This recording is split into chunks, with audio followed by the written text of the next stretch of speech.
Hello friends, তোমাদের জন্য একটা নতুনত্ব ভিডিও শেয়ার করছি। এটা হচ্ছে মৎস্যপের ভিডিও। দোলের পর এই মৎস্যপটা হয়েছিল। আমি বেড়াতে গেছিলাম পূর্ব মেদিনীপুরে, এগরা থেকে একটুখানি যেতে হয় কৌড়দা। তো সেখানে চণ্ডী মন্দিরে এই মৎস্যপটা হয়েছিল। এটা দোলের পরের দিন হয়েছিল। দোল ছিল 14ই মার্চ আর এটা 15ই মার্চ রাতের বেলা। এখানে আমরা বাড়ির সবাই গেছিলাম, মা, দিদি ভাইয়ের ছেলে, আমি আর আমার পিসার বাড়ির সবাই। তো এই মৎস্যপে আমরা দেখেছি যে চণ্ডী মায়েরও পুজো হচ্ছিল, সাথে রাধাকৃষ্ণেরও পুজো হচ্ছিল। তো এখানে দেখো বৌদি আর আমার দাদার ছোটো মেয়ে বসে আছে, শ্রেয়া, মা আর টনু দিদির ছেলে, আর এটা হচ্ছে দাদা ভাইয়ের বড় মেয়ে রিয়া, আর এটা আমার দিদি ভাই, আর এখানে আমি। তো দেখো মৎস্যপটা হয়েছিল, এখানে কীর্তন হচ্ছে, এটা আমরা বসে বসে সবাই দেখছি, আর প্রচণ্ড পরিমাণে ভিড় হয়েছিল। দেখো চারিদিকে লোকজন ভর্তি, প্রচুর পরিমাণে লোকজন হয়েছিল। তো এই মৎস্যপে রাতের বেলা যে মৎস্যপটা ছিল সেখানে প্রায় 600 থেকে 700 মানুষ খেয়েছে। যেহেতু আমি জানি ওই ক্লাবের মেম্বার আমার দাদা বিশ্বজিৎ জানা, তো তার কাছ থেকে আমি জানতে পেরেছি টুকটাক যে এখানে কতজন খাওয়া দাওয়া করবে। তার পরের দিনও মৎস্যপ ছিল, সেটা বড় মৎস্যপ। এখানে দেখো ঘট তুলে ওরা ফিরছে, প্রচুর পরিমাণে নাচ গান হচ্ছে।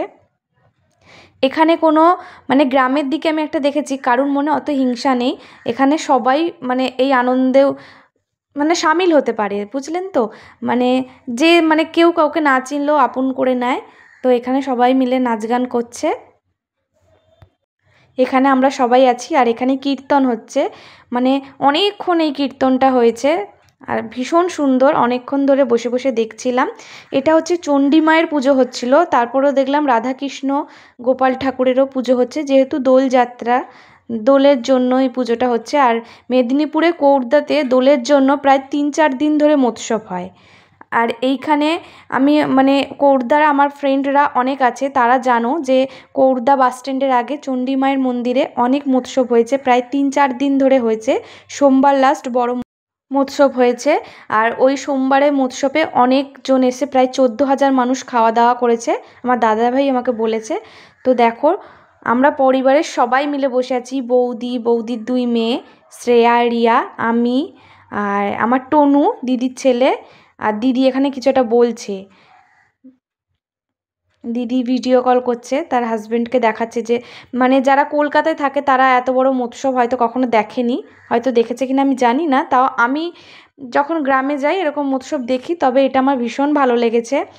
আর এখানকার মানুষজন সবাইকে আপন করে নিতে পারে, সবার সাথে খুব ভালো ব্যবহারও করে, মানে কেউ কাউকে চিনুক আর না চিনুক নিজের থেকে কথা বলে। আর আমরা মেনলি একটা কাজের জন্য গেছিলাম, তবে আমার পিসা বলল যে দোলের জন্য মৎস্যপ আছে, আর মৎস্যপ খেতে খুবই ভালো লাগে।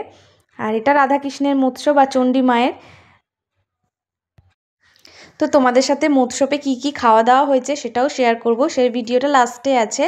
তার আগে তোমাদের সাথে কীর্তনের কিছু মুহূর্তগুলো দেখাচ্ছি। দেখো অনেকক্ষণ ধরে কীর্তন হচ্ছে, এখানে অনেক ছোট ছোট বাচ্চারাও আছে যারা কীর্তন করছে, আর ভীষণ সুন্দর গানও হচ্ছে। গানটা দিইনি, আর শুধু ভিডিও ক্লিপস দিয়েছি, দেখো।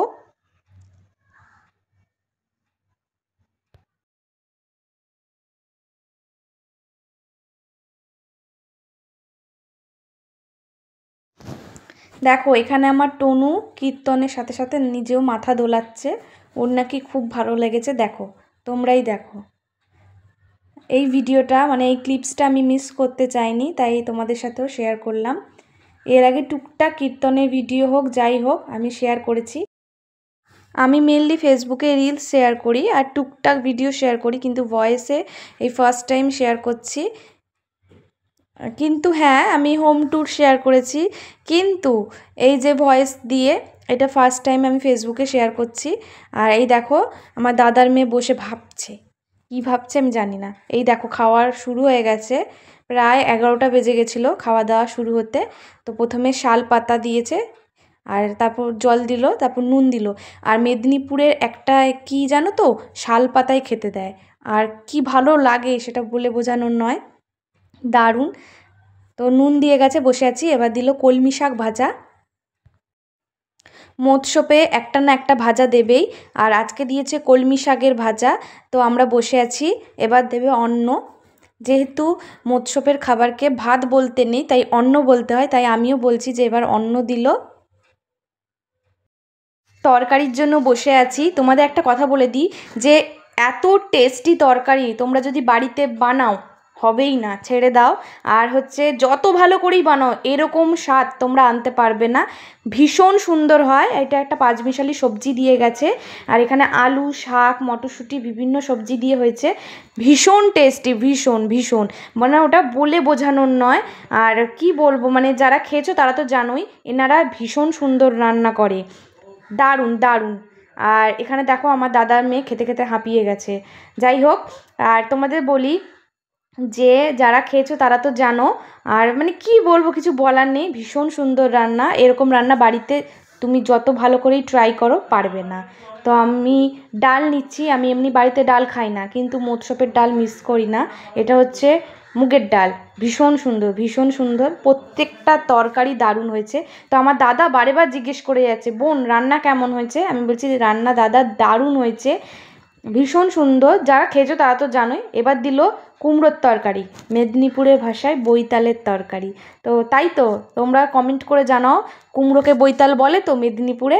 যাই হোক, এবার দিল বৈতালের তরকারি, ওটা দিয়ে ভাত খাচ্ছি। প্রত্যেকটা রান্না এত সুন্দর হয়েছে বলে বোঝানোর নয়, ভীষণ ভীষণ ভীষণ ভালো হয়েছে। তো চলো, শাল পাতায় খেতে ভীষণ ভালো লাগে, তো শাল পাতায় যেন খাবারের স্বাদ আরও দ্বিগুণ হয়ে যায়।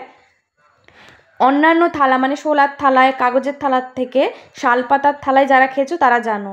এবার দিল আলু আর সজনে ডাঁটার তরকারি। আমি বললাম আমাকে সজনে ডাঁটা আর কয়েকটা দিয়ে যাও, যেহেতু আমি সজনে ডাঁটা খেতে ভীষণ ভালোবাসি তাই জন্য।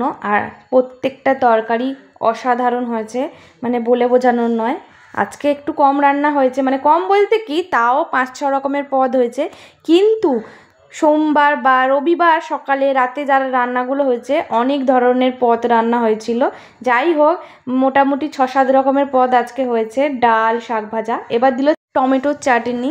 টমেটো চাটনি খেতে আমি খুব একটা পছন্দ করি না, কিন্তু একটা সত্যি কথা বলছি, এই চাটনিটা ভীষণ ভীষণ ভালো হয়েছে।